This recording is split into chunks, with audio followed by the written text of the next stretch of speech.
আসসালামু আলাইকুম, hello everyone. আশা করি সবাই অনেক বেশি ভালো আছেন। ওয়েলকাম টু দিনা উইথ ক্রিয়েটিভ টেলস।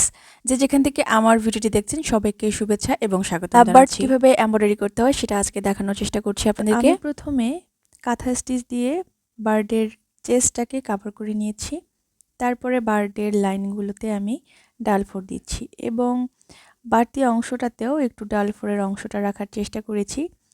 এটাকে আপনারা অনেকে শর্ট স্টিচ বা লং স্টিচ নামেও চিনবেন, হয়তো বা পেইন্টিং স্টিচ নামেও চিনবেন, বা শার্টিন শর্ট স্টিচ নামেও চিনতে পারেন। আসলে আমি এখন ডাল ফোরটাকে একটুখানি মানে পাশাপাশি রাখার চেষ্টা করছি, মানে একই লাইনে পাশাপাশিভাবে ডাল ফোর দিয়ে এগিয়ে যাচ্ছি। এই যে দেখছেন, আমি আবার ওই ডাল ফোর দিয়েই কিন্তু এগিয়ে নিলাম বিষয়টাকে। আসলে এক এক জায়গায় সেলাই এক এক রকম নামে সবাই চিনি এবং এক এক রকমভাবে সেলাইটাকে আমরা এক একভাবে করার চেষ্টা করি। সুই এবং সুতাটাকে এদিক ওদিক করে নিয়েই দেখা যাচ্ছে যে এটা ভিন্ন নাম হয়ে যাচ্ছে।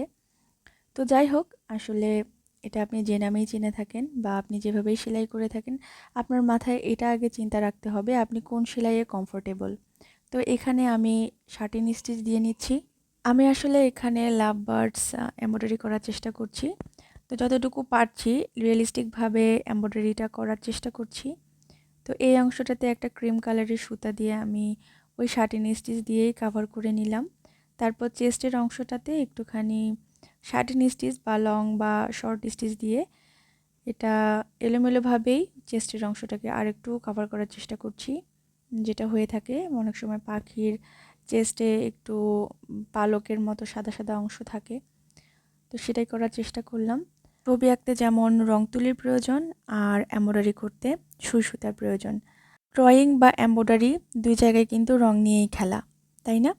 তো যাই হোক, ঠোঁটের অংশটাতে আমি শার্টিন স্টিচ দিচ্ছি এবং চোখটাতে আমি ফ্রেঞ্চ নট দিলাম।